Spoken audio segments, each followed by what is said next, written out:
but we were created to cast the care, to go to God and say, God, I'll just share. So when I heard the news, all know we've been declaring May 4th is the last day of social distancing, quarantine. To be honest with you, when I heard from my sister, because I no longer can listen, that it was extended longer, I went to my room and I'm supposed to preach women's only service the same night. I get the news that he's extending it. And I went into my room and I just had a moment and I just broke down. I said, God, I am weak. I've been in a place of strength and faith and holding, I feel like the altars of your people and holding the strength wall. I've been holding the thing. I says, but God, right now, I didn't have it. And I had a moment where I just wept and I just cast the care of having to continue, and just that weight of just what I know, what people are up against, what people are fighting, just the cares of the unknown. And I just got in the presence of the Lord and I just said, God, I'm just going to be real. I've been standing in faith. And I love what God said. He goes, Megan, I'm not moved by your emotions. Whew.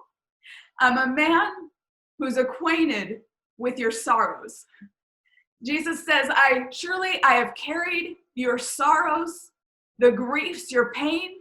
He knows the weight of what we walk through. So he's not intimidated when we have a crash moment, when we feel like what we've been believing God for, what we've been standing for, what we've been pressing in. He's not moved in those moments. In fact, it's in those moments that when we're transparent before our God and we say, God, I don't have the strength anymore. I've been standing like Joshua and Caleb with the arms and fighting the battle, but this is the crashing point. And it's in those moments, those real moments before God, that he, I can't explain it, but I know once I gave God the care of this quarantine, the care of having to go longer, the weariness of continually caring, not seeing people, because y'all know I'm a people person. I hug, and so I've resorted to hugging my neighborhood trees. People come outside, they see me, they're like, we knew she was weird before, but this is a new level, finding comfort.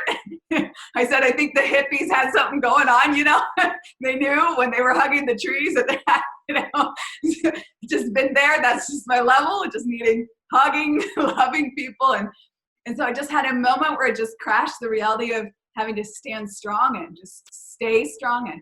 But when I cast that care before God, there just was a supernatural strength that came pouring down. I can't explain it, but I know it was supernatural.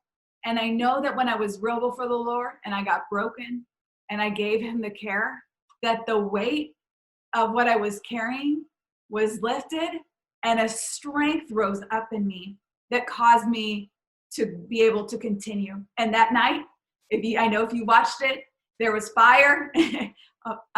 It was amazing. And the presence of God fell strong.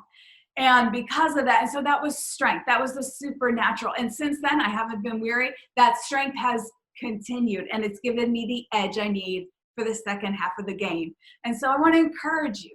It's okay to be real. It's okay to weep before God, to give him your broken pieces. I love that God can handle our broken pieces. God can handle our trauma. He can handle our pain. He's not a man that doesn't sympathize with it. He understands. He's acquainted with our griefs, with what we walk through.